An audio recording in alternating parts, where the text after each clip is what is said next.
જો સૌરાષ્ટ્રના ખેડૂતો ઉપર ખબર નથી પડતી કે કુદરત રૂઠો છે, સરકાર રૂઠી છે કે એની કઈ હાલત થવા જઈ રહી છે એ અત્યારે ખબર નથી પડતી।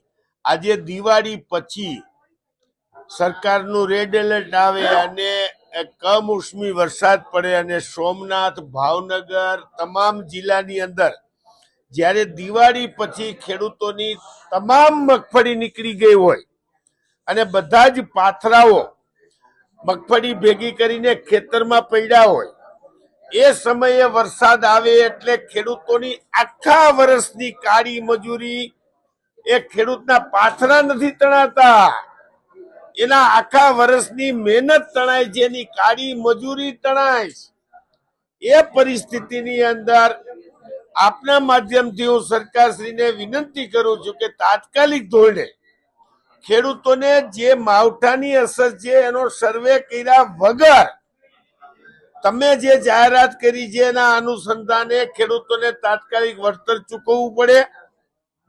ખેડૂતોને અત્યારે મગફળીની જે પેદાશ થાય એની સાથે જે ભૂકો એટલે મગફળીનો પાલો, ડાખરા જે પશુઓના આહારમાં કામ આવે છે એ બધું ધૂળધાણી થઈ ગયો છે, એટલે ખેડૂત બિચારો અત્યારે ક્યાંયનો નથી રહ્યો।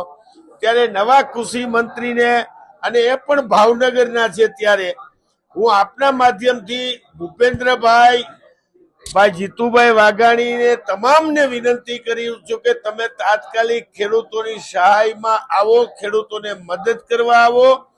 અત્યારે ખેડૂતનો તમામ પાક એ ખુલ્લામાં હોય છે।